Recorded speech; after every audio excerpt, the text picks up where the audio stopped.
Okay, so really, the first question that's burning a hole in our audience's mind is who your picks are for the big dance that's coming up here. So I don't know if all of you are basketball fans or not, but Tom, who do you think's going to take home the trophy this year in the NCAA tournament? UVA. Yeah. They're going to beat Gonzaga. Okay, so there you go. You can write this all down, and you can see how good Tom is at forecasting, right?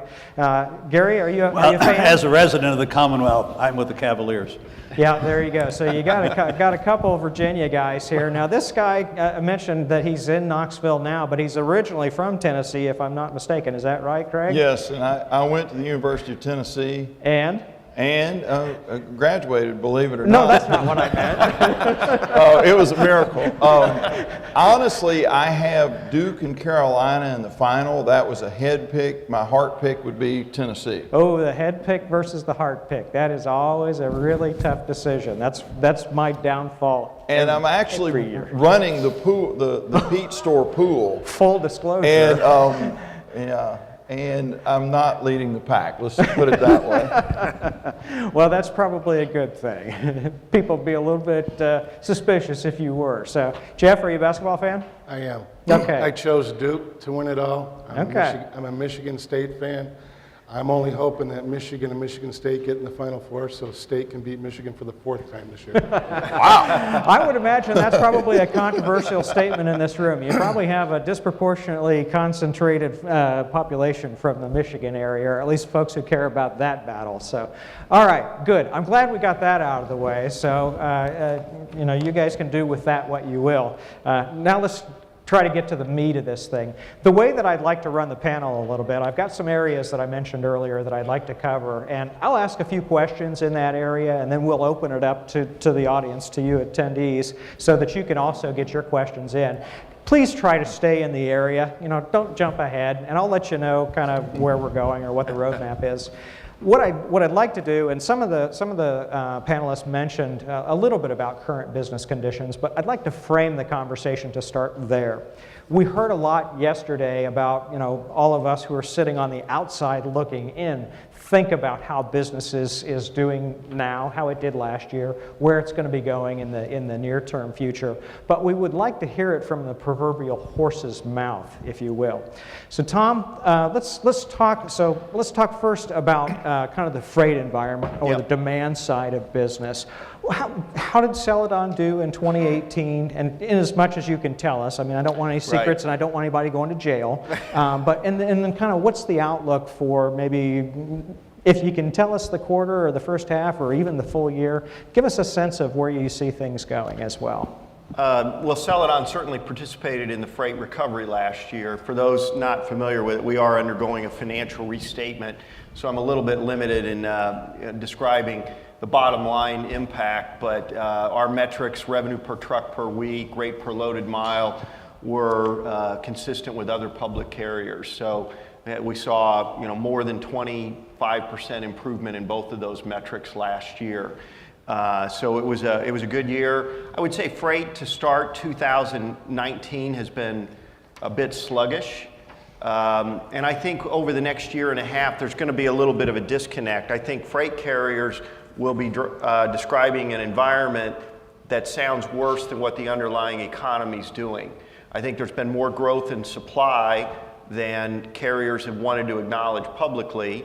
But yet when I look at our customers, talk to our customers, they're fairly optimistic about this year. I think the general thought is they expect to grow similar, maybe slightly slower. But when I look at it, Steve, let me just give you a couple of numbers. So we look at 4 things pretty closely. The cash shipment index, ATA truck tonnage, the ATA shipment index, and of course rail intermodal numbers. All of those grew roughly between 5 and 8% last year, or roughly 2 to 3 times faster than GDP. That only happens about once a decade. So a lot of what's happening on the demand side this year is those categories are sort of renormalizing. So shipments tends to grow 1 to 2%. Intermodal tends to grow a little bit faster than that. It's starting the year slower than that, but as a long-term secular theme, it does grow a little bit faster. Truck tonnage depends on what's happening with the heavy freight in this country.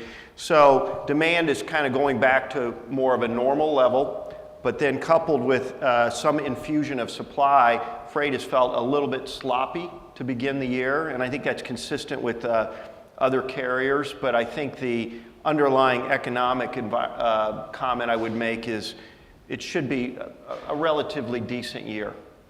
Okay, good. Gary, you might not be able to quote chapter and verse percentage increases or that kind of quantitative output, but from a qualitative perspective, perhaps, with the private fleets that you're in dialogue with, what are you hearing about how their businesses are running? And maybe you want to kind of give us a little overview of, the distinction between the private fleet and the for-hire fleet, but also load the back end with, many of these. I don't want to steal his whole story. Can I just tell the story?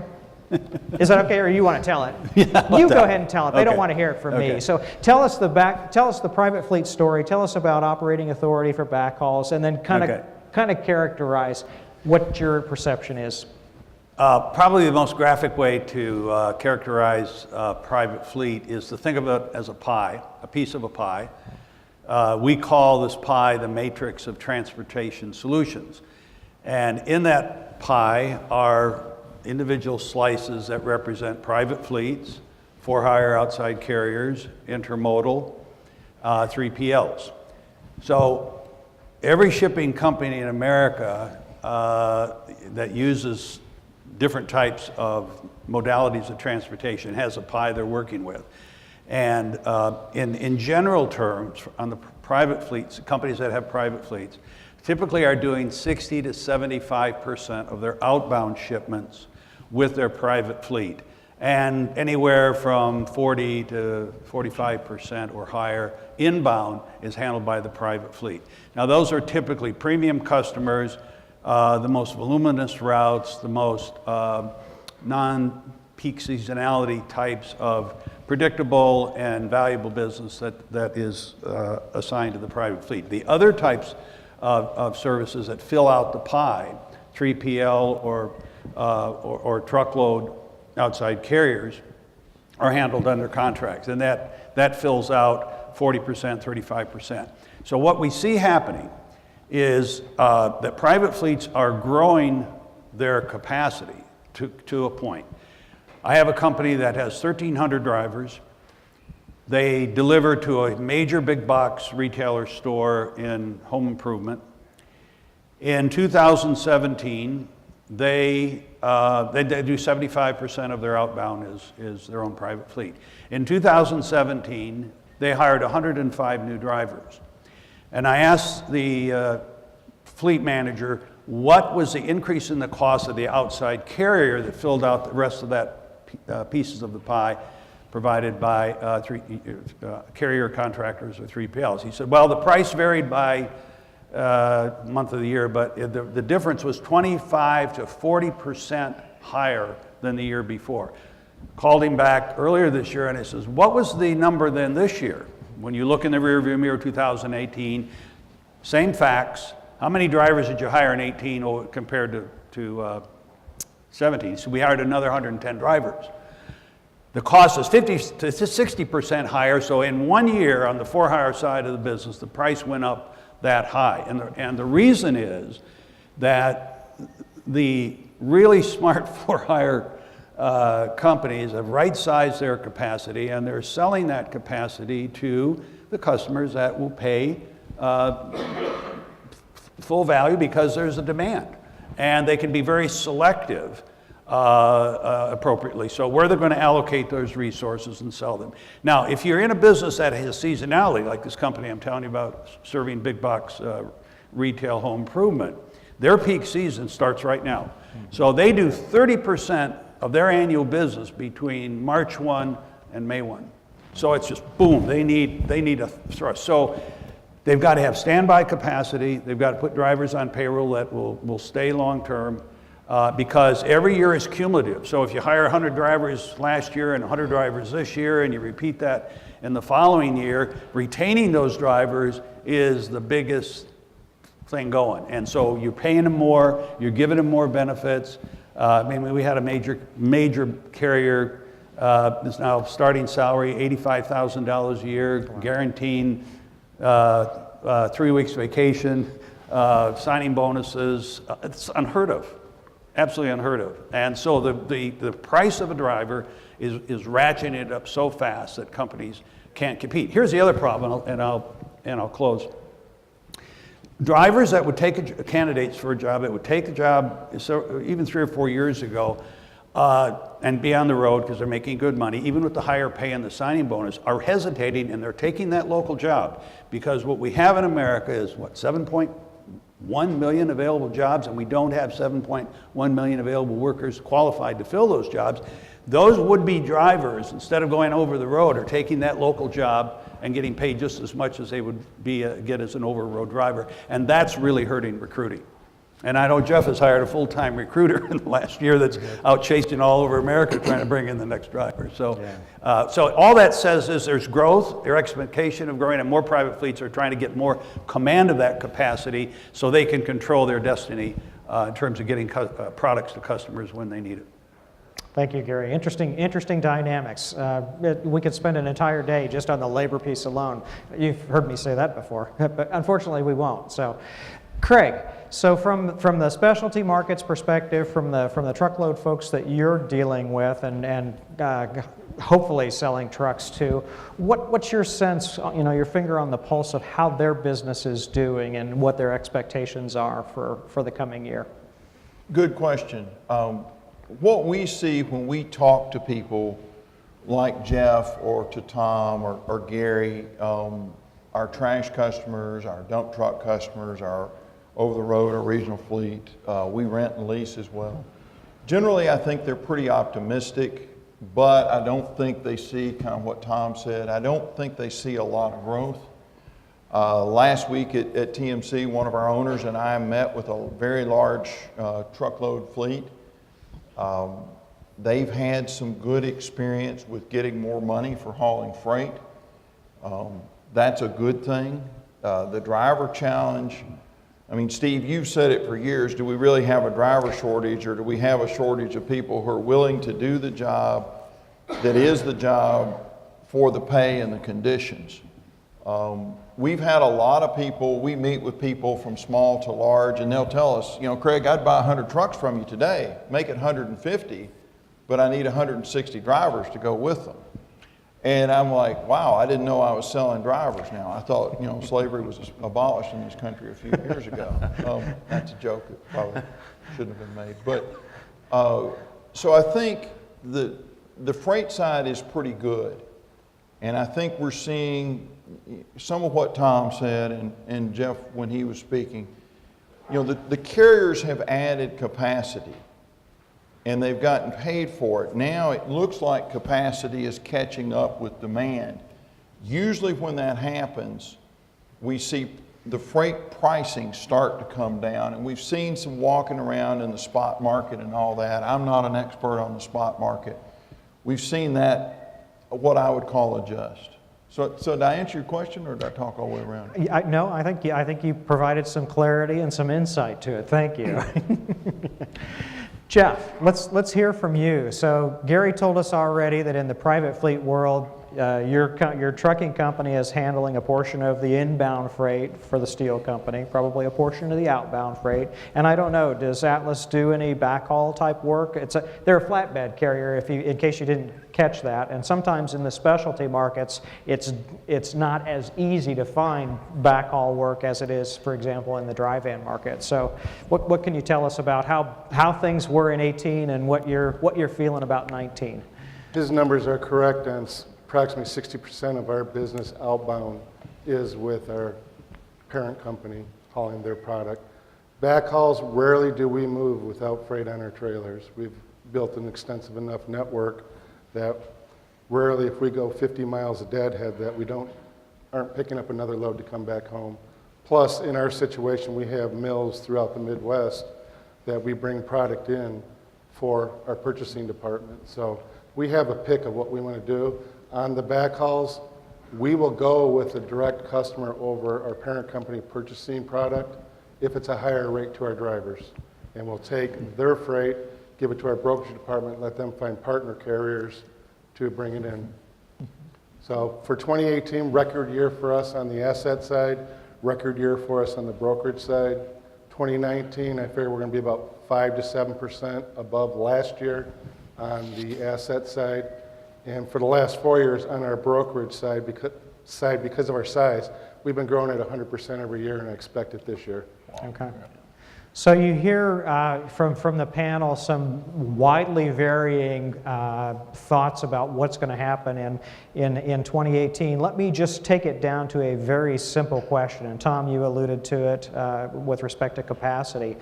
Are you buying new trucks, or are you adding to the fleet size more specifically for 2019 in anticipation of what you're seeing?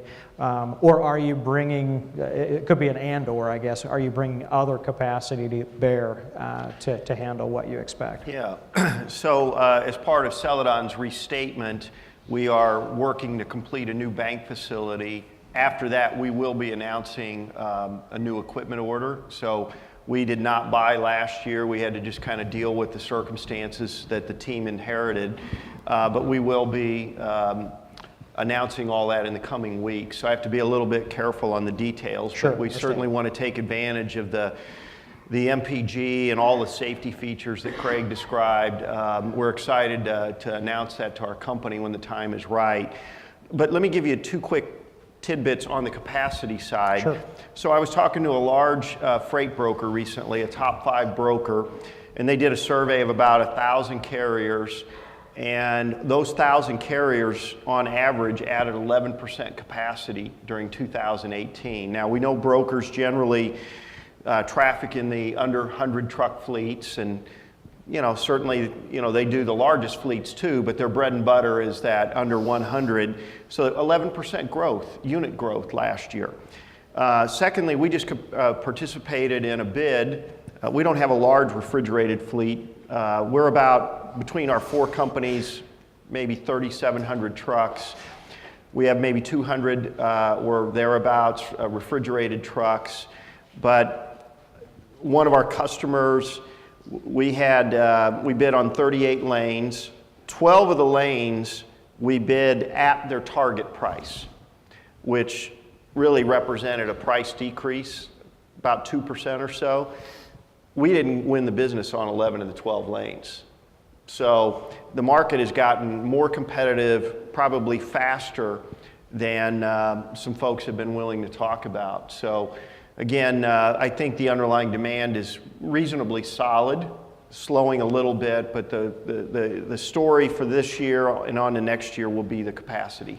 Last year's capacity and dealing with the hangover this year. Okay, good.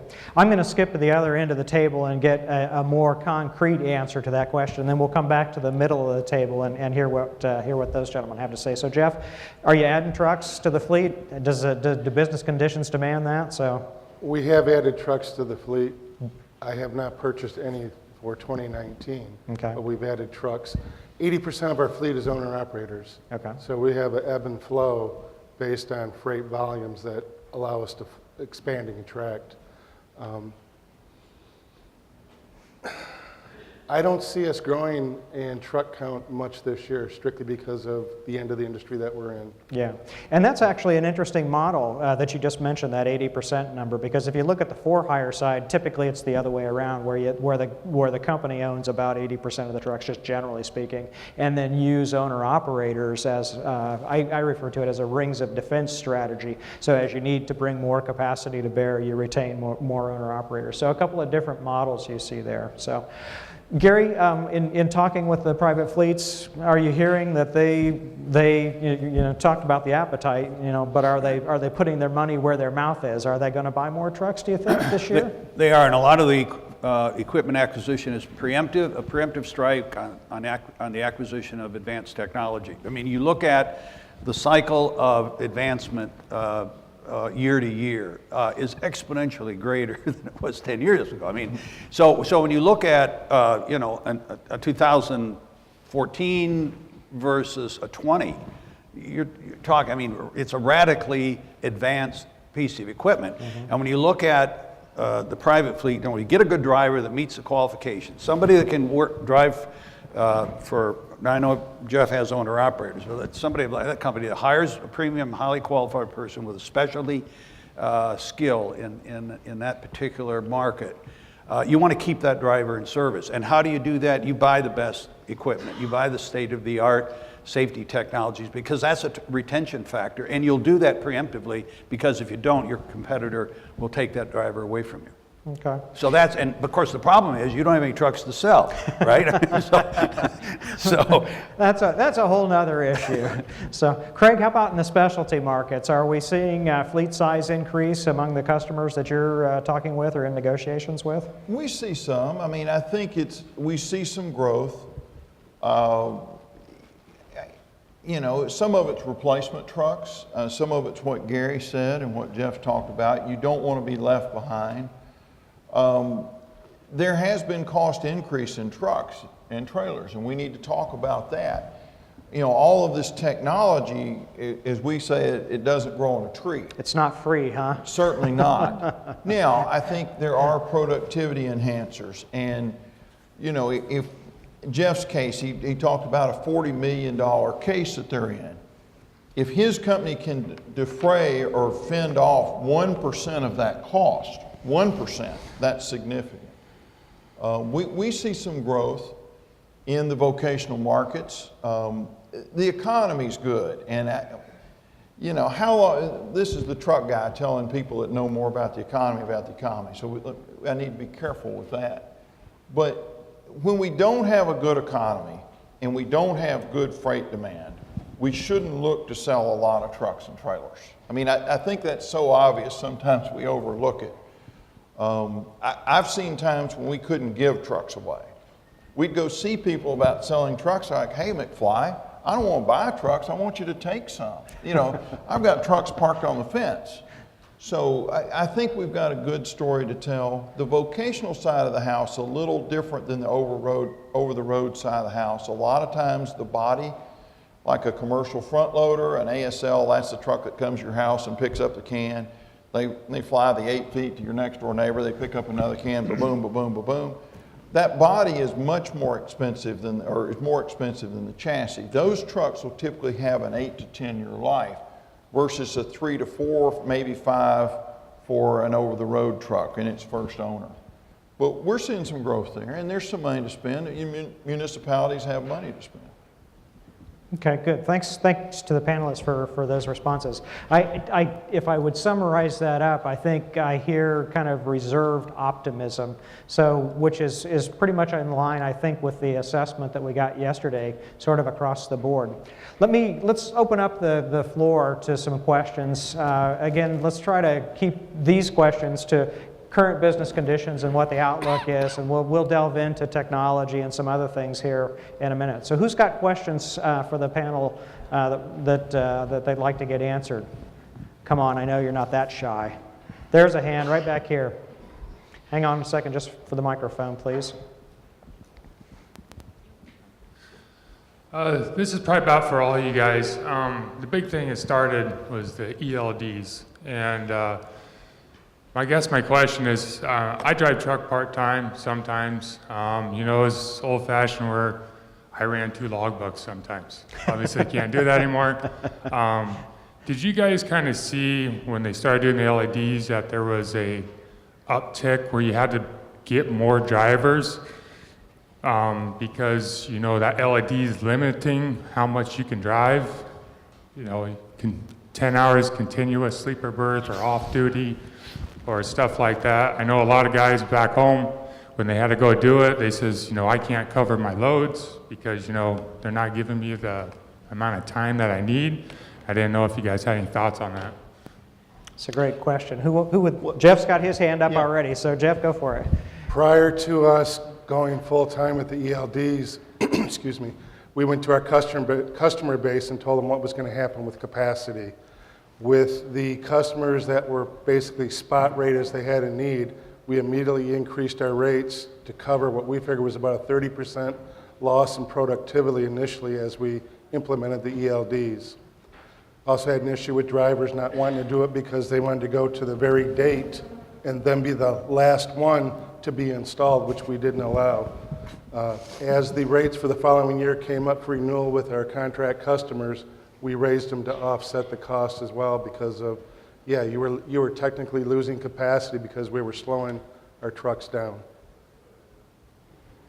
I'll come back with a follow-up question for that, but would any of the other panelists want to Well, comment? so Celadon went to ELDs back in 2011 and 12, so that preceded our whole team's experience, but what we've been told is the fleet lost productivity, i.e. miles, of 6 to 7% back then.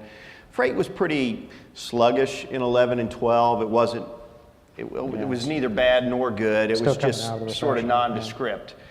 So I think Celadon was able to get through that. Had it been more of a harsh market or even a red hot market, it would have probably had a bigger impact, but the company navigated through that fairly well.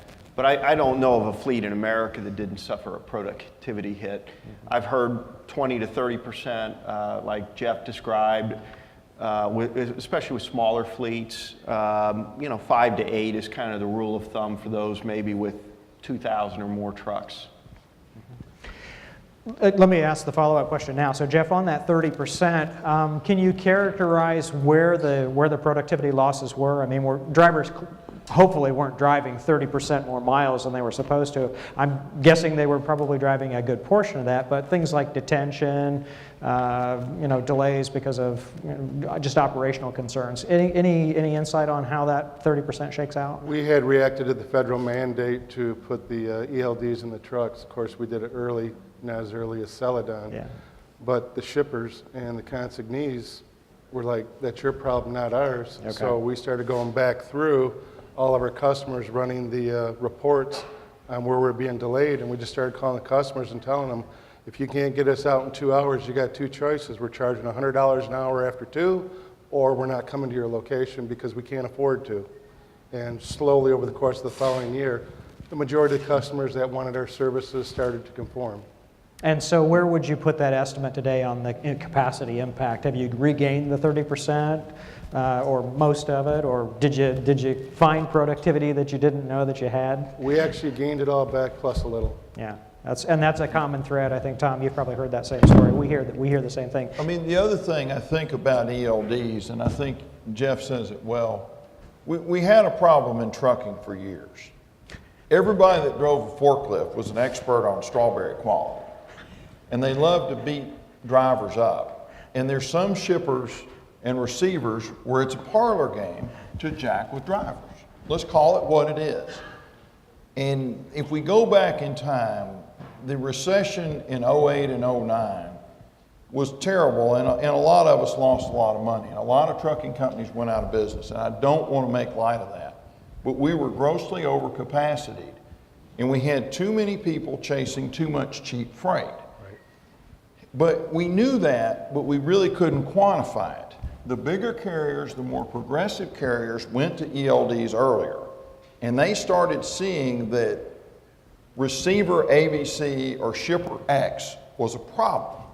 And so they the truckers started going to them and saying, hey, it's not just a cost thing, it cascades into driver turnover and driver dissatisfaction.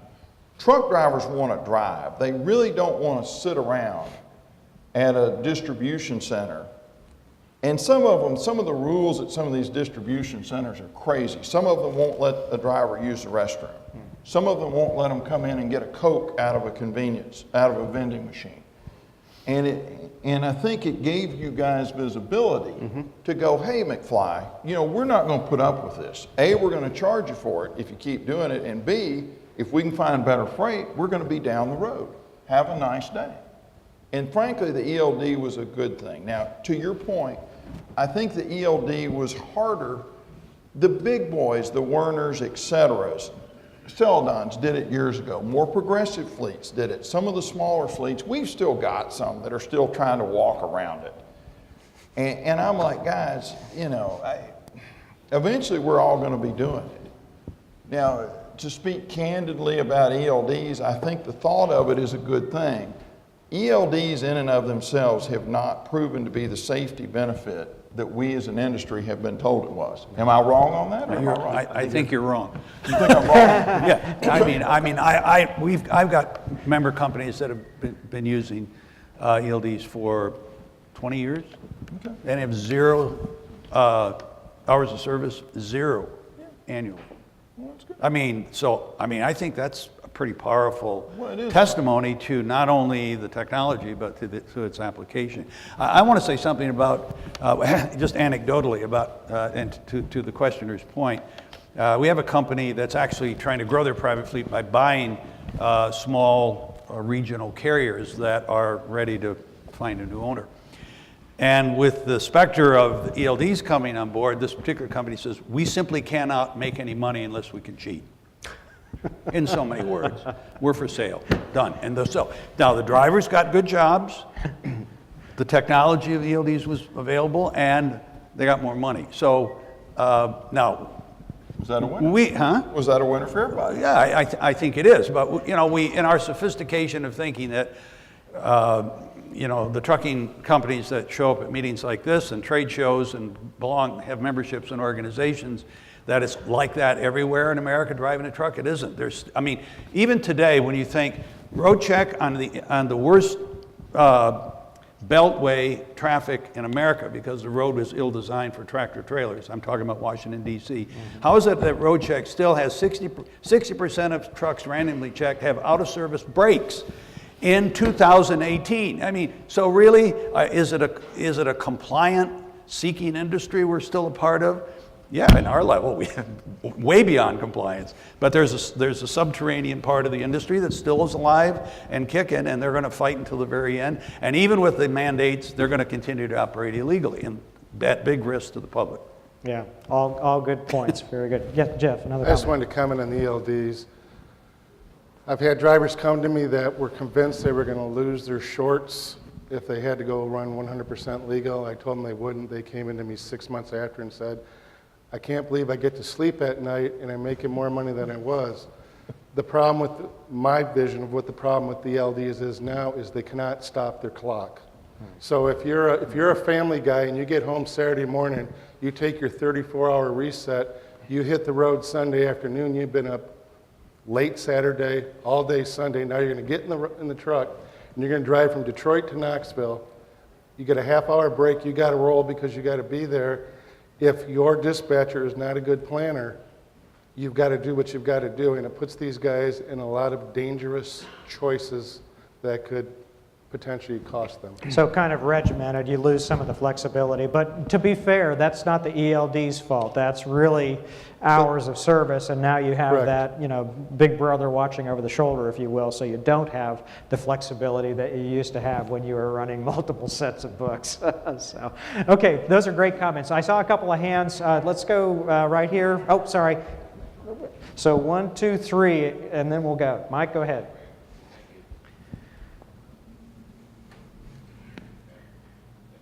Can you hear that? Here we go. Yep. Full disclosure, I work for Bank of Montreal. Curious about your attitudes towards equipment purchasing, cash versus loans or leases, especially heading into what looks like obviously a more sluggish environment in 2019, and just kind of your overall thoughts about availability of credit, or things tightening up a little bit from the banking community, and just your overall approach to credit and debt and how you operate your balance sheet.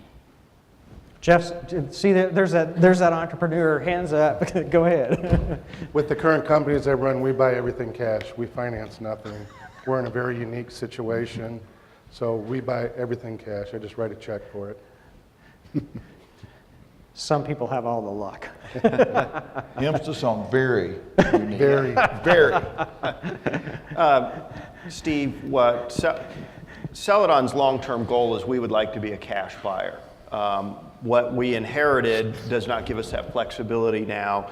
So when we move forward, we will swap out of capital leases and get a new set of capital leases on the equipment. But my CEO and I have talked about, we now understand the luxury that Knight and Heartland have by being debt-free. Debt-free, you're right, yeah. Because as we shrunk the network last year, there were times where we had a few too many trucks and trying to get out of leases, and the company publicly acknowledged on April 2nd last year that we had been under depreciating equipment. So it's not so easy when you have leases and you are under depreciating to get out and right-size the fleet. So we're grateful for our leasing and bank partners. I would say to your question, we've not necessarily seen things tighten up. Our own journey is Celadon's journey because of some prior missteps, but you know, we found that many people wanted to talk to us. So. Yeah. Gary, I think this is the NPTC does a benchmarking study on an annual basis, and this is one of the questions that they ask their fleets. So what can you share with us from either last year's or where you guys are on this year's?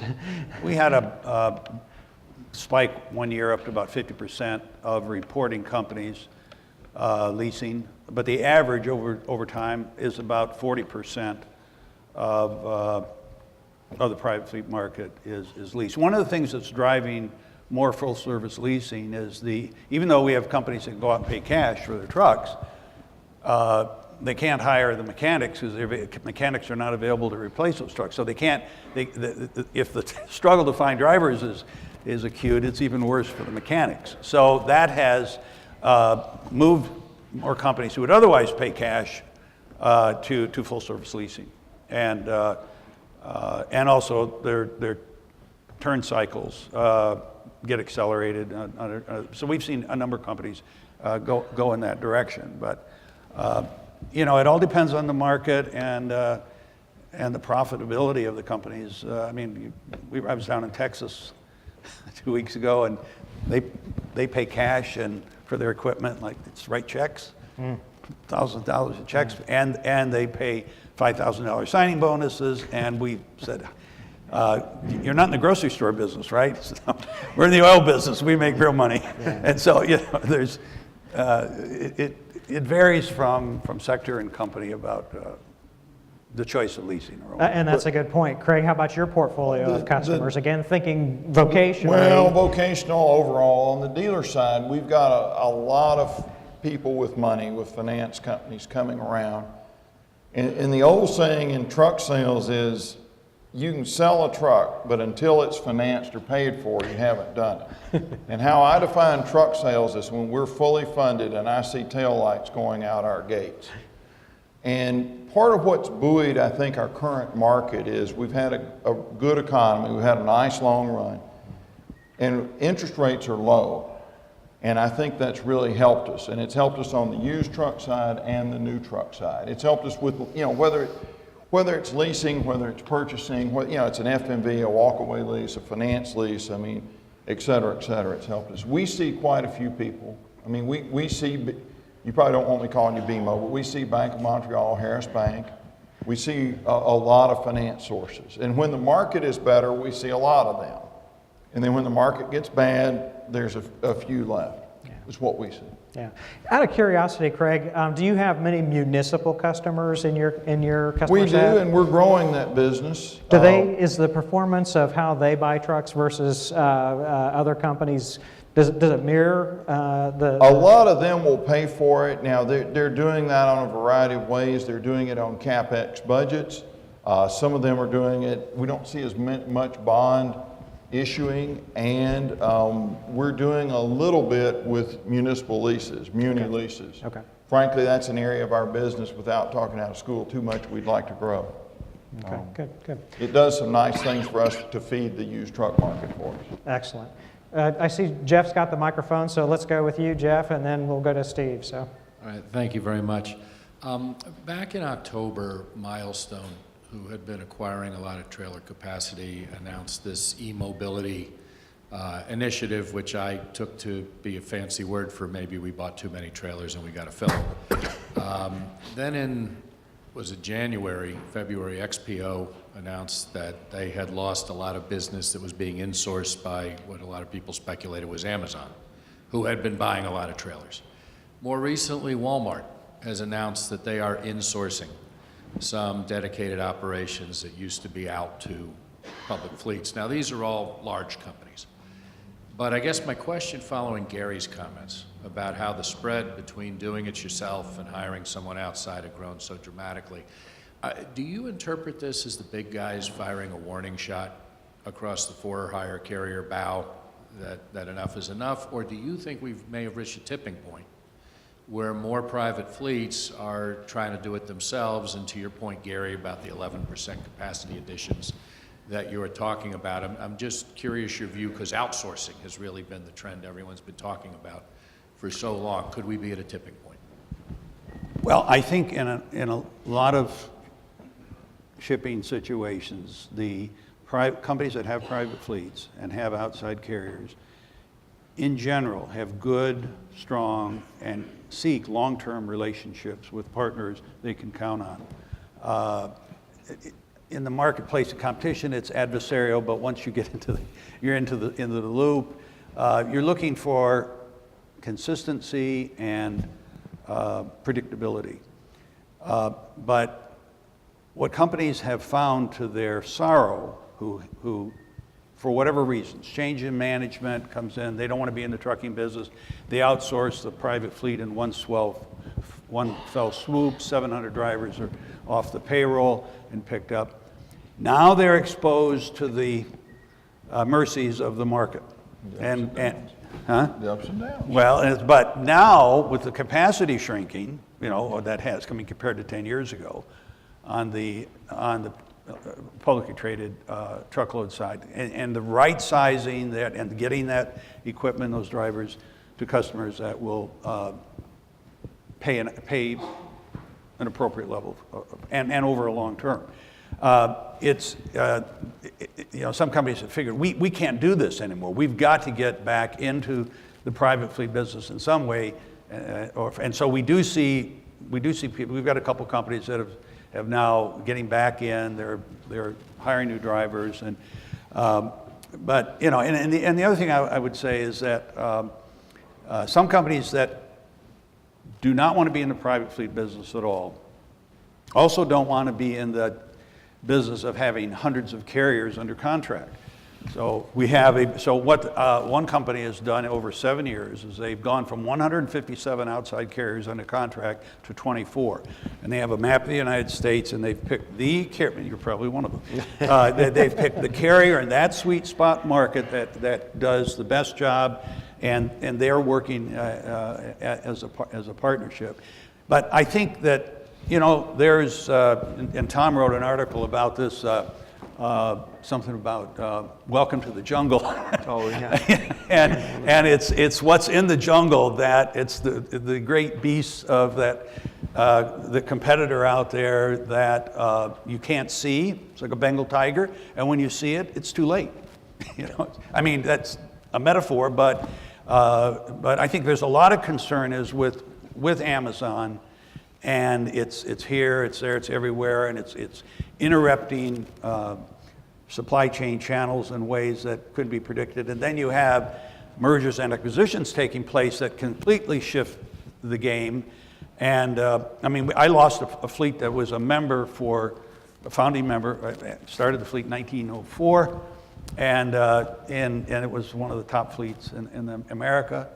And the very Sunday that I gave one of their drivers a Hall of Fame award for 40 years of service, he got his pink slip Monday.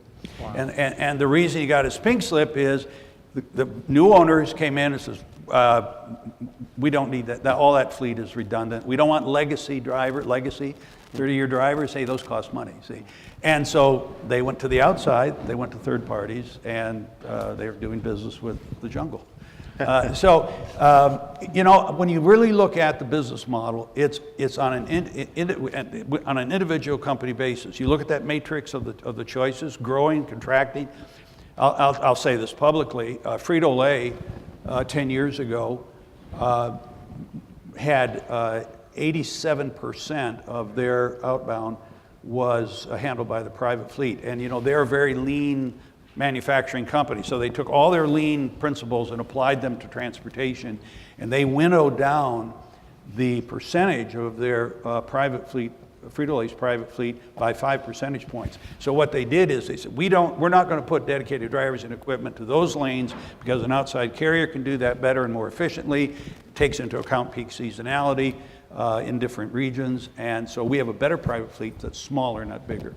So more companies are doing this right sizing in a creative way, and they're looking for partners on the for-hire side that are going to be there over the long term, that have the drivers that can replicate the quality of service, because in the end, they've got to get product to market when the customers want it. And when do the customers want it? They want it sooner, and they want it freer. Yeah. Very good. Well said. Steve, go ahead.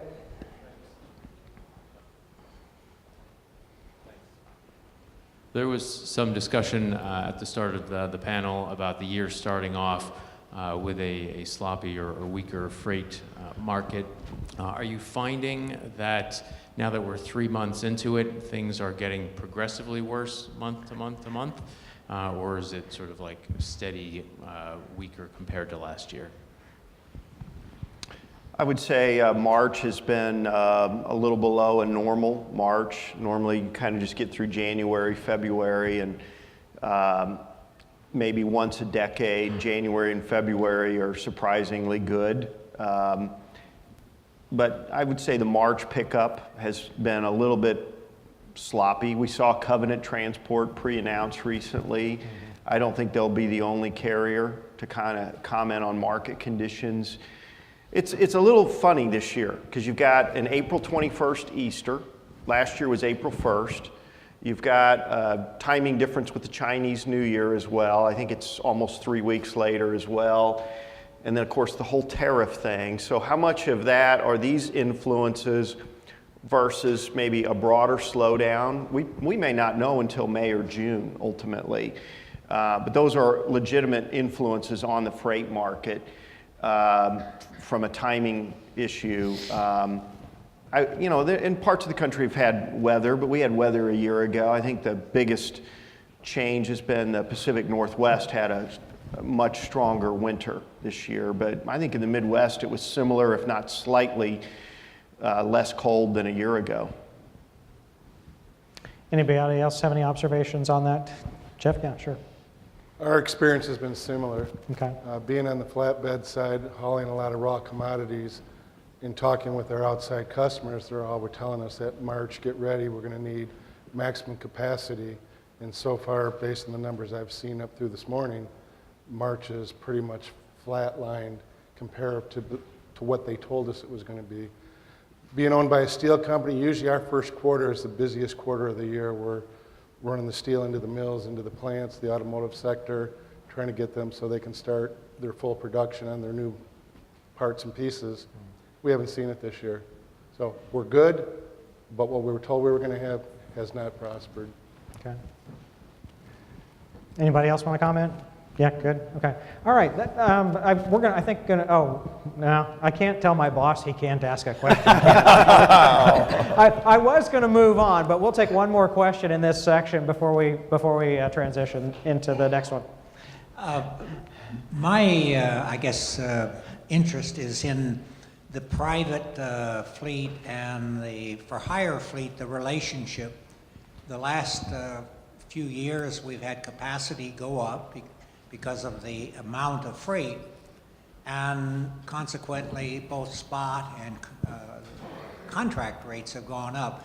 As we enter a period where we now have extra capacity and freight is maybe slowing some, does that cause the private kind of fleet to say, hey, maybe I need to back off and reconsider adding more drivers, more trucks, and this type of thing? And in terms of like Celadon, how do you handle that kind of relationship? So I guess... Yeah. I would say the customers that we're talking to that have experienced private fleet growth are committed to that in 2019. I think by the time a corporation goes through that process and it gets approved by the CFO and ultimately the board, you're not going to just change your mind based upon 60 days of freight activity. There's a commitment on how capital is allocated. You know, my sense is from talking to some of our customers, the ones that have grown, they want predictability with cost. So even though, like one of the customers that's sort of well known, but I won't name the name, that's paying drivers $88,000, when we put in a dedicated proposal for them and we say the driver's going to make 70 grand, they tell us we're paying the driver too much. So we can't, you know, and we've had that feedback multiple times. Now I'm going to visit that customer Friday morning to make sure they understand what our cost structure is. So you kind of get mixed messages, Ken. But I do feel like that their motivation is consistency of service, predictability of cost. Even if certain of their costs are a little bit higher, they can manage 3% inflation versus 15 to 25% over the road rate inflation, which is what you got last year. And then so capacity's looser this year, but what will it be in 2020? You know, they're trying to manage these complex supply chains so they can do battle with Amazon, and there's a lot that goes into their decision making if they're going to compete with Amazon, whether it's through the brick and mortar or online. I don't know if I directly answered your question, but there's a lot of thoughts that go on. Interesting that a company that pays more than almost 40% of their drivers over $100,000 a year thinks $70,000 is too much for you. I kid you not. That's a hoot. You know, I think to Ken's question about you know, where does this mix fall out in terms of planning on the private fleet side. Remember, private fleets, over 2/3 of private fleets have for-hire authority. They're in the for-hire business, and they're competing with other carriers and other private fleets to sell that capacity that they don't use. Now, for years, the average percentage of empty miles in a private fleet hovered around 30%. 30% empty miles. And so so we saw over a period of 10 years that number winnowing down to as low as 21%. Well, and that's really creative marketing, picking the right lanes and the right time and finding partners that can fill those loads, and that adds right to the bottom line, and that helps lower the cost of transportation to private fleets. It also gives them a more competitive advantage in negotiation with their outside carriers. So how creatively the private fleet is managing their backhaul program, it's a big deal, it helps make the case internally with the company of selling its value to management, and it's kind of a preemptive strike also to negotiating outside carrier rates. And there is that leverage. Still having the private fleet from the inside and being on the inside, having a perspective on the fully loaded cost of transportation is invaluable to being able to negotiate the rates with an outside carrier. So ultimately, you're looking for a balance because, you know, like in Jeff's case, the steel's got to be delivered, right? And it's got to be delivered, and he's got customers that are manufacturing around the clock, and that steel has to be there. And your fleet provides a premium. You get that service, order comes in at 3 o'clock in the afternoon, it can be delivered the next day by noon. Orders 3 o'clock in the afternoon are on a truck by 10 or 11 in the evening, and they're at the customer, depending on where they're at, sometime in the AM or early afternoon, based on driver hours. So we're literally a expedite flatbed division for our steel side. So could the customer buy that in the open market? That kind of... They could, but they couldn't get it that fast. Okay. So we actually, in the supply chain side of things, we're actually handling their inventory on a consignment basis because we overproduce so that when they need it, they can call us same day and it's out the door. So as a result, we get a higher margin, but we also get a larger customer base. So let me blend Ken's question with Jeff's question. I think the question is, what we're seeing, is it more cyclical or secular? I think it's cyclical, but it could be a multi-year run that plays out where private fleets are growing on a more consistent basis than what we saw for really a couple of decades. And if you think about it, corporate America, the returns on capital are at very high levels for both public and private companies. But if fleets invest heavily in non-core business units like trucking fleets and their return on capital begins to deteriorate, then private equity and or public shareholders are certainly going to hold them accountable, and that could reverse that cycle. But I feel like that could be 4 or 5 years down the road, because you're starting at a good ROIC where everything is sort of, well, we know what we're doing type of thing until we don't know what we're doing, basically. Interesting observation. Did you have a comment, Jeff? 2 comments. Okay. One to Ken. With our customer base, when the economy was going straight up like a rocket ship, I had our sales staff go to our primary outside customer base and explain to them that this is a phenomenon that is not going to last. We could gouge you, especially being a flatbed provider. We're not going to, but when the big dance is over and we start to come down, we better be your primary carrier. So we priced ourselves, if 10 is the highest, we were at a 7 with our primary customers to make sure that we weren't gouging them, and also to buy their business on the back end so we would stay their primary carrier in the door. And the other comment I wanted to make was to Jeff on the private side. In our business, what we do is we look at every single lane that we put an asset on, and we look at where he wants to go to, because we're 80% owner-operator, and when he gets there, where's he going to pick up, at what price, and how fast can he get back? Because in our business, all roads lead to Metro Detroit. So we have to look at the velocity of the round trip. Outside of those lanes that we choose to put our assets on, then we take our carrier procurement staff and go to the outside carriers and talk with them about where their needs are. And we try and lock in primary carriers on the lanes that we don't want to put our assets on. All right. What you're talking is partnership. I mean, Yes. that's Yeah, what I'm yeah. hearing from all 3 of these gentlemen, is partnership with shippers, receivers, and carriers, whether it's private fleet, public fleet, and or a mix. Yeah, we push very hard on the partner carriers. Like Gary was saying, in our business model, when I took over the company, their business model was get the steel in the truck, run to the destination, unload, run straight back empty, get another load. They were totally focused on making the money off the steel. Well, we changed the business model through carrier partnerships of let them haul what we don't want to haul, and we can be loaded both ways. A very basic model, but there's a lot of private fleets that don't do that. They go out and they come back empty to get more of their product.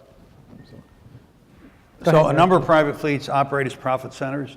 And others operate as a cost center, just cost of doing business.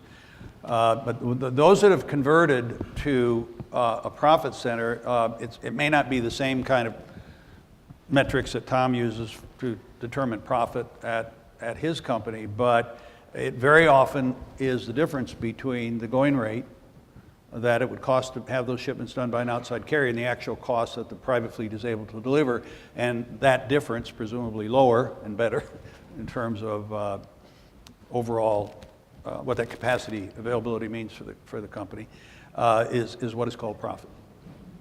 Good. All fascinating comments.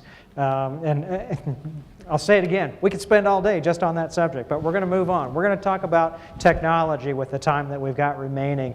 And I think we'll get some very interesting perspectives. Maybe the best way to do this, I mean, if you think about technology, it can be, simple things. It's not all the building blocks that we're looking at today that are the forerunner or the precursor to the driver assist systems, or if you want to use the word full autonomy. But there were a lot of things that preceded that or predated that. And there's telemetry, there's tire inflation management systems and monitoring systems, and we've got so much technology on the truck. We saw, I think it was at the seminar maybe in the fall or a spring last year, about all the lines of code that are necessary to keep a new truck on the road today, and how that's exponentially higher than what's in the space shuttle. It's ridiculous. There are so many computers on the truck today. It's just become a rolling computer for all intents and purposes. Maybe the way that I'd like to start this, and you guys tell me if I'm wrong, if I'm all wet, is just tell me your favorite technology story from your fleet. What's a piece of equipment or a technology that you have adopted or that you looked at and chose not to adopt, and kind of what's the backstory between that? And I don't know who wants to tackle that question first. Okay, there's a hand. Gary says, let me add it. He's got one in mind. So one of the biggest challenges of a private fleet in particular is introduction of technology to drivers who are resistant. And the first thing that they hear, management hears at the specter of new technology being introduced, like onboard equipment, is you put that piece of equipment in my truck and I'm out of here. I'm out of here. See you later. So what they do is the companies typically will take 3 or 4 pioneer drivers, senior drivers, and test drive the equipment and, for months, and then the drivers will report back to the rest of the drivers, hey, this stuff's pretty cool. Okay. So the story is 2 years on, when there's 100% use of that technology in the trucks, the drivers ask, well, what do you think about that technology? And they say, you know what, you take that technology out of my truck, I'm out of here. See you later, I'm out of here. And that usually is about a 36-month cycle, and it repeats every single technology from automated transmissions on board to cameras. So how are they handling the camera challenge is letting the drivers buy their own cameras and use them forward-facing, not looking at the driver necessarily, and getting them feel comfortable about it. And if they can get exonerated, and Jeff's got a great story to tell about that, but that sells it. I mean, and so when the company decides, hey, we're going to put this in forward and forward-facing and outward-facing cameras and side, because as a safety, it helps protect you. Are you for that? And you get that. If you don't get the drivers buy-in, they will fight it and sabotage it. That's our experience. Will you agree? Sure. Yeah. One of the things, collision avoidance. Most fleets are running it now. Another TMC story, I think the people from Daimler said that they have a 75% take rate on their new Class 8 trucks with collision avoidance. Anybody that's ever been around drivers, all this thing's chirping all the time. It's pulling me back. It's taking acceleration out. If you don't do training, if you don't monitor, I mean, everybody has to buy into technology. Operations has to buy in, maintenance has to buy in, drivers have to buy in, safety has to buy in, top management, but usually when we hear complaints about collision avoidance, if we ride with the driver, it'll scare the willies out of you because they're tailgating. We have to make sure that drivers understand that collision avoidance, stability systems, et cetera, do not negate the laws of physics. They try to work within them. If you come to a clover leaf and you're doing 70 miles an hour with a loaded 53-102 and you've got 80,000 pounds on, you can't take that probably at the posted limit because that limit is really written for a car. And it's written for a car with dry pavement and good tires. And it's coaching and counseling. Yep. And we've seen all kinds of crazy things. Taking the screens off radar, putting aluminum foil over it, unhooking sensors, truck stop modifications. I mean, we've seen all kinds of crazy things, and some of these things cost thousands of dollars to fix. Yeah. Well, so Steve, I think I'd be able to answer that question better in a year, having described the Celadon journey already, where we have not yet invested in new equipment, but will be doing so later this year. I think our favorite tool, I wouldn't call it a technology tool, but it has roots in Nancy Reagan. Our favorite tool last year was just say no. So we had to learn to stop saying yes to so many stupid things that the company was doing. The way we were treating drivers, our network was 5,000 lanes, so network design reports to me. We've cut that back to 1,187 lanes. Our rate per loaded mile from trough to peak was up about 60 cents a mile. So our favorite tool was an old-fashioned tool, just say no. So. Like I said, technology doesn't necessarily have to be complicated, and it can certainly predate all the computer and electronic stuff that we're putting on today. So, Jeff, go ahead. I think my favorite technology is the cameras. Like I said earlier, we went to the outward facing, inward facing, and then the convoy cameras down the sides. And back to the $40 million lawsuit, and I can't give super specifics, but picture having a 74-year-old driver in a flatbed, 45,000 pounds on the deck, cruising down the road on a nice sunny day. It's a split highway in Illinois, grassy median. He's in the right lane, doing what he's supposed to be doing. In the left lane, a white car blows by him, a black car blows by him, and just around the curve is a flatbed broke down with the butt end of his trailer sticking about 2 foot out in the road. There's no hazards, no triangles, no flares. There's nothing to warn the second driver about what's going to happen. The driver impacts the back of the trailer at 75 miles an hour. He never hit his brakes, which means he was probably on this. He spins, blows the tandems out from underneath the trailer, and starts to roll in front of our truck. Unbeknownst to our driver, because he's drove since he was 16, I watched the video and I watched his hood ornament, and before this car ever impacted, he's already taken the right shoulder. He said he didn't even know he did it. Instinct. So as the car rolls and is coming his way, he veers to the left lane. The car caught traction somehow as it's going on its hood, spun back in front of us. In 3.5 seconds, he went from 62 to 17 miles an hour when he impacted that car. When he impacted it before it went in the grass median, he flipped it on its tires, and into the median they went. As a result of him impacting that, they were able to get him out of the car with the jaws of life and life flight. We believe it saved the guy's life. He might not appreciate it because he's a quadriplegic now. But what that camera system did is within 15 minutes, it gave us 10 seconds before and 10 seconds after the event. In these systems, you can pick the type of events that you want streaming video of. So internally with safety, the minute I saw that, I jumped up, I ran to our safety department, I told them what happened, they knew how to react, they knew who to call, including our corporate attorney, to make sure every I is dotted and T is crossed. But bigger than that, if we didn't have that video and we went to trial, just about everybody in here would say, what the heck are you doing with a 74-year-old driver hauling steel? This video now can be a training video for any company. The inward-facing video showed him at 10 and 2, holding speed, nothing going around, nothing going around in the cab, doing everything right that a 40-year-old driver should do. Had we not had that video, his career would have been over and we'd be in a lot deeper situation than we currently are. So those cameras and the technology in them that we use with the algorithms built in, we use as training. So if somebody gets caught texting, we get an alert. We pull that driver in, we give them a half-hour speech about all the hazards of doing that, and then we sit them in front of a computer for a training video through a service that we subscribe to specifically on that event, and we're able to catalog it. What we want to do is retain our drivers and keep them safe and keep you safe on the road. Worst drivers, and I don't mean that in a totally negative sense, is the older drivers. The habits that they have created, they're used to, it doesn't mean they're right. So we do more re-education and schooling with the seasoned drivers than we do with the new guys that we put through training. And it's just been a great tool. They don't realize they're doing some of these things.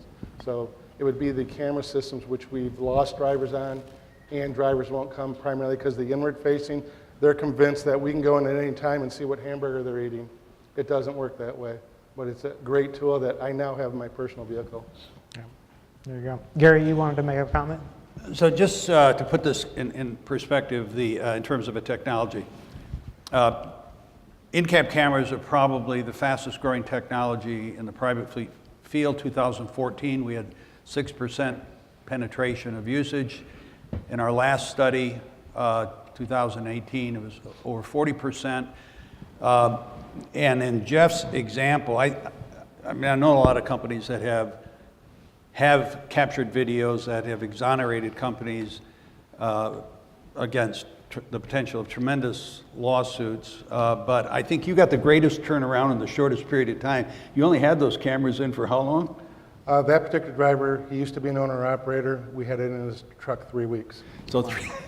So you never know when the magic, it's like an insurance policy, you take it out and you never have an accident for 20 years and you have one in 3 weeks. So, but one thing I wanted to say about the, and to Jeff's point about the training, we we spoke to a company that's been using in-cab cameras for 3 years, forward-facing and driver-facing. And we said, what's your biggest takeaway? What is the biggest violation? I said, that's easy. 60% of the triggered videos involve following too close. And so no accident, no moving violation, the recorder doesn't pick, but the camera caught following too close. So I said, well, what is your metric for deciding what's following too close? Well, the Smith driving system, I think, has a standard, recommends 6 seconds, is that right? I believe, yeah. But some companies lower it to 4. So they set a benchmark that's measurable of how much distance, stopping time distance, that they must be maintained at a minimum to operate safely under the company's standards. So what this has done is, for a lot of companies, they captured the video, the violation, no accident, no foul, nobody injured, but it's an opportunity to coach that driver and say, see, we caught you. You may not even been aware that you were doing this, but it's a serious thing. And so now you get the driver thinking on a safer basis, right, and acting more preemptively and being aware that their behavior is of that could lead to an accident, save their jobs, save somebody's life and equipment. And the ROI is pretty impressive. So I think that in another 5 years, it's probably going to be 80% or higher penetration, just like automated transmissions, right? 2% 10 years ago. What is it now? It's 80%, isn't it? Or more, depending on or more. In the segment. Yeah. And automated transmissions are used as a selling point, as a safety, as an enhanced safety technology, correct? Well, safety, and it makes the driver's job easier. It's less fatiguing, right, for a driver. Craig, do you have a technology story or want to share what you're seeing customers starting to gravitate toward now? A lot of this technology is actually becoming standard on the trucks. It is. We sell a fuel hauler, a large fuel hauler. I'll leave it at that. They also haul some DEF, diesel exhaust fluid. And they've told us, don't even bring specs to us that don't have air disc brakes. Don't bring specs without enhanced roll stability, and don't bring specs without the best collision avoidance. Now, they beat us up, on the price, but they won't even accept specs without that. If you look at a little bit of my end of the world, the trash truck, the refuse, there's a lot of cameras, there's a lot of safety systems. Yesterday during the Morgan Body presentation, we saw side guards, gates, whatever you want to call it. I think there will probably be a standard for that. I think that's certainly a piece of that. I think we're going to see more electronic aids for that side. You've got cameras on your mirrors. Correct. You don't have them because they're cool. You have them as a tool. And we'll see more safety equipment on trucks. And as Gary said, it's a training aid too. The best accident you have is the accident you don't have. Sure. And that's what we're all trying to do is prevent accidents and reduce severity of accidents. And I think the industry's done a good job with that. We've got some room to go, but we've done a good job with that. Jeff, you wanted to add to that? Yeah, when I first came to Atlas, we had a real bad run with the emissions trucks, so we started buying all kinds of glider systems where you're using the 2000, 2001 engine blocks, building them up and putting them inside new Freightliner chassis. We wanted that because we didn't have to deal with emissions, but as we evolved, so to speak, under me running the company, I quickly realized that the fuel mileage and the downtime that I was saving until the emissions trucks really got to where they are now was a lot less than a potential lawsuit because the driver wasn't paying attention and didn't have the collision avoidance system. So along with the collision avoidance systems and the camera systems that we put in, those camera systems track every day the number of triggered events. So as you educate your drivers with what they've done wrong, those triggered events decline. So it isn't a financial number that you can track on how much you actually save because these are accidents that never happened. Mm-hmm. So that's the type of data that we're looking at, along with now purchasing trucks with collision avoidance system and every bell and whistle we can get. Okay, good comments. Let's open it up to the audience and field some questions there. Let's start with Dave because he had his hand up last time and he didn't get to ask, so we'll give him first shot this time. Thanks, Steve. The society, government, other entities have imposed a lot of changes on trucks that maybe wouldn't have happened naturally. My question is, given all the changes that have occurred in the truck and all the work that all of the vendors, suppliers have done to try and improve serviceability, is it getting easier to run a truck and run it through your shop and get it back on the ready line because technicians can diagnose, fix, repair, anticipate problems? Or are we heading for a disaster that it's not getting any better, and pretty soon all our trucks are going to be stored inside the shop and nobody's going to be hauling freight? And I would add one component to that question. Is it getting easier, and what's happening to the cost? So who wants to tackle that one? Well, again, our trucks are not equipped with the cameras, the latest safety features, collision avoidance, things like that. I'll be able to answer that better in a year. Our mechanics have done a wonderful job. Even as we had the luxury to let our fleet get a little bit older last year as we emphasized the turnaround. And so even as our fleet got older, our on time went from 65% to in the upper 90s. Our driver turnover went from 185% to 90. So you deal with the hand you're dealt with, and I think our mechanics did a terrific job of keeping our fleet in service. Okay. Jeff? Sure. With the newer trucks, with what we're running now, I like it better. I think we have less downtime because when a code comes about, we see it via email, so we know when to schedule the truck in. If he's in another state, we know whether that code is something minor or something major and how to direct them. Internally in our shop, because we're able to do that, when he comes in, we know exactly how to react to that specific problem and then where to trace it from that point. So I would say with the new technologies, in our case, we have less downtime because of the technology, and I don't think we have a pending storm. I think, like we're a 24-hour shop, with us, our uptime is a lot greater. Mm-hmm. It's kind of an apples to bananas comparison, but can you comment on the cost portion of that too?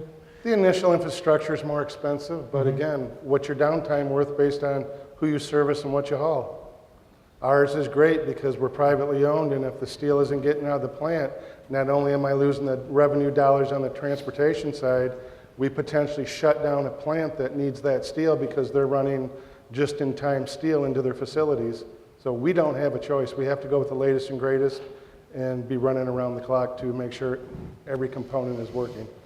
Mm-hmm. What we see on the dealer side is, I think when we went to the 07 emissions, the first round of emissions equipment, and we had DPF, diesel particulate filters. Some people used SCR, some didn't. We certainly had some challenges. I think when we went to the 010 emissions package, where just about everybody except for one manufacturer, we're not going to say their name, went to SCR. When we went to the 2013 emissions package, we fine-tuned it, we used more SCR, and now we're into the 2017 emissions package. Each package has gotten better. We've seen less downtime, we've seen fewer phantom codes, we've seen better fuel economy.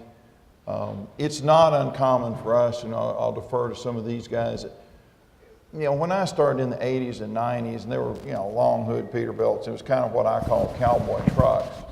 They were a lot of fun, but they got 3 to 5 miles per gallon. We've got a lot of customers in the 7s. It's not unusual to have a customer not just on a flat, easy, light haul that can touch the 8s. We have some that are into the 8s. Any emission system that's 07 or newer depends on heat to operate. It's a heat-based system to work. And colder areas, you'll see some challenges. Anybody that has a lot of idle time, idling trucks has never been good for trucks, whether it was, before I started or today. I think smart fleets are looking at idle reduction technology, because idling these trucks has never been good for them. and you get no fuel economy when you sit still. And you protect the emission system, it's definitely cleaner. The amount of fuel, I mean, the first step is a fuel-fired heater, and then it's some kind of an APU, whether it's a diesel-fired APU or a battery-based system. The battery-based systems are getting better. So did that answer your question? I mean, the trucks are a lot more electrically intense. Let's just say that. There's a lot more stuff on the trucks, and our technicians are using laptops. I mean, I see a lot of laptops out. People that just want to use wrenches to fix trucks, or somebody used the phrase dinosaurs, yeah, you've got to be good with your hands, but you've got to be good with your mind, and you've got to think very logically. There's troubleshooting trees, there's procedures. You know, you don't just pull the hood and start taking stuff off trucks. I mean, there's a procedure, and sometimes it bothers the techs. They don't like it, but you have to go through the procedure. The first thing you do on any truck is look at the batteries. If they're crusty or you don't have adequate battery voltage, let's get that fixed first. Then we can chase some of this more exotic stuff. Every one of our techs has a tablet right on their toolbox that they do their diagnostics off of, right in their lane. So just like Craig just said, they've got a process or procedure when that truck comes in to go through, starting with the batteries. We had a guy in last week that had APU issues, started screaming at us. First thing we did was check his batteries, and 2 of them were dead. Couldn't fire the APU, but it was our fault. So Yeah, Shazam. that's right. Made us look really smart. But yes, So it's interesting to see the changes over just a short period of time and how simple sometimes the solutions can be. I think we've got time for one more question, and you've got the microphone, so why don't you close us out with this last question?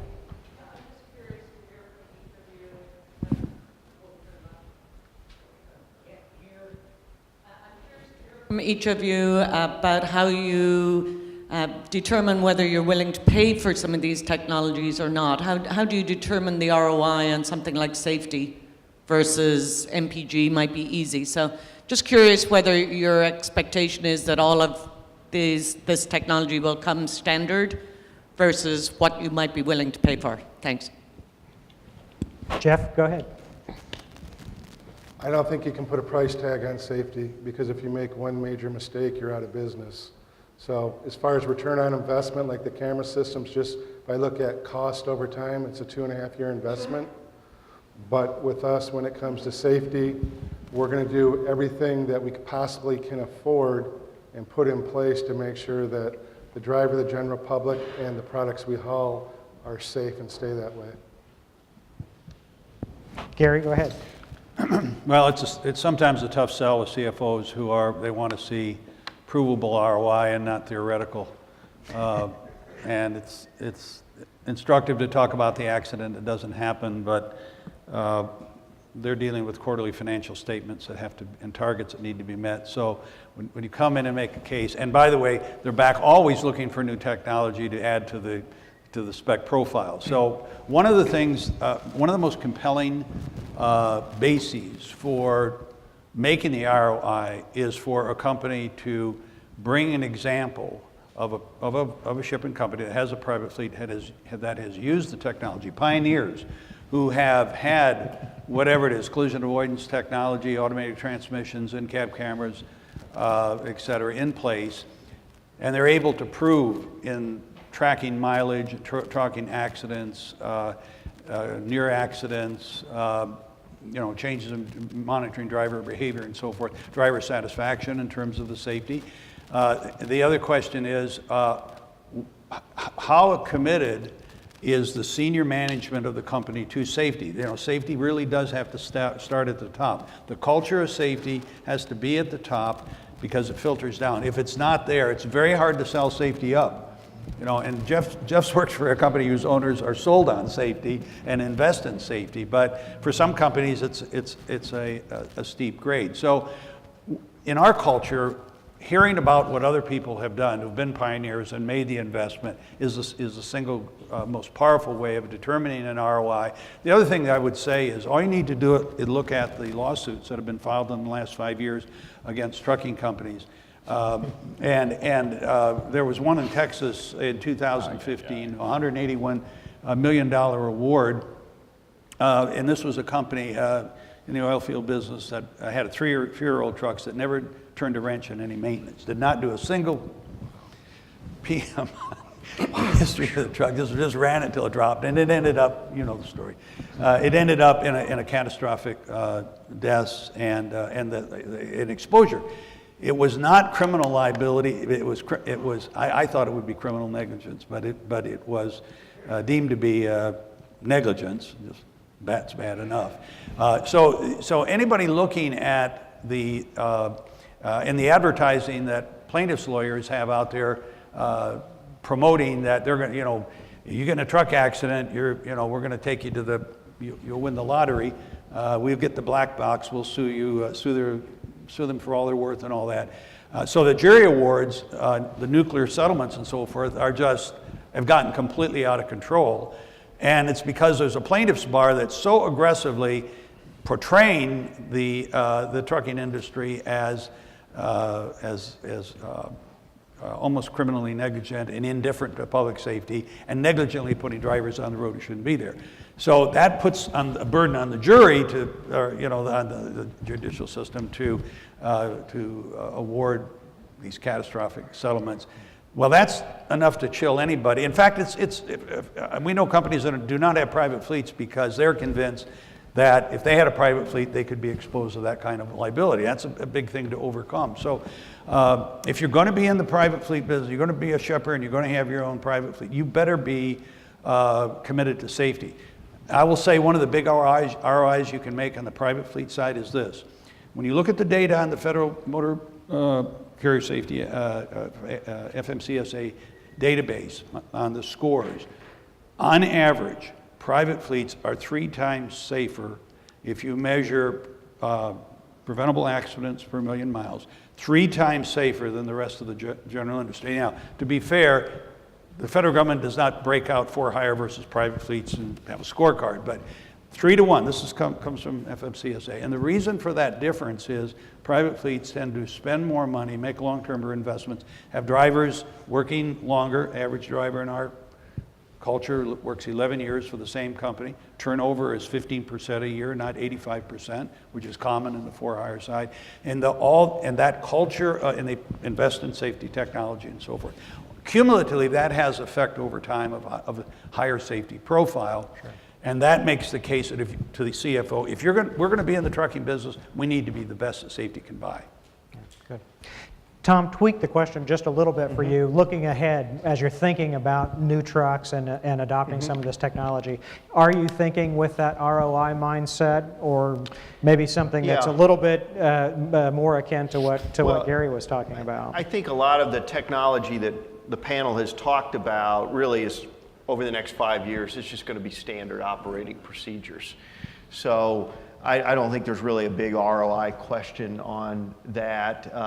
It'll be no different than companies 20 years ago. They may not have had internet access in the office, and now everybody does. So that's just going to be the way the truck is. The ROI questions will be focused around things like electric vehicles, autonomous trucks, natural gas vehicles, things like that. That's where the ROI calculation is. But safety features and that's just the way it's going to be. Mm-hmm. And Craig, from your perspective, again, tweaking the question a little bit, do you have any customers who you've got standard safety equipment that gets deleted off of a spec? Sure. You'll Really? have some Wow. that will. Yikes. One of the things, without going too far in the weeds, engineering-wise, when you put pusher axle, tag axles, non-driven axles, you put more axles. Most of what we've talked about are 5-axle. They're 3-axle tractors, 2-axle trailers. I know you're running more. But when you get into some of these trucks, like a dump truck, what we call a tri-axle dump truck, where it has a pusher axle in front of the driven tandem, or a quad where it has 2 pusher axles. Some of those are a little more of a challenge engineering-wise. And the wheelbase is significant with that, and the center of gravity. But you're going to see more of that. And what we've seen is the OEMs went out first and did tractors first, because that was the biggest part of Class 8. We're seeing more safety equipment on medium-duty trucks. We heard that yesterday, both from the woman that spoke about Morgan and then the guy that was here from Hino. We're going to see more safety equipment. If more of it will be standard, And I think Tom's point about ROI, you know, is it a vehicle that has more driver assist than maybe today's vehicle? Is it an electric truck for last mile or some of their urban routes? I mean, some of those I think is where some of the ROI discussions, but I think the more progressive and bigger fleets they're already there with a lot of this stuff. And, you know, Tom has said they don't have safety equipment. They've got roll stability on every truck you've got. Yeah, sure. They've got some collision avoidance on every truck they've got. And my dad had a 1973 Chrysler New Yorker with a 440 V8 and a Carter Thermoquad. It had cruise control on it. So we tend to look at a lot of this stuff as really new. Most of us, when we fly on a plane, you're flying what, 90% of your miles on autopilot. And that has, you know, 3 dimensions, X, Y, and Z. We're really only doing with 2 dimensions. So don't be so afraid of technology. There's going to be more of it. There already is. Some of it plays better together than others. We're smoothing some of that out. Don't worry, be happy. There you go. There you have it. Let's give our panel a great big round of applause.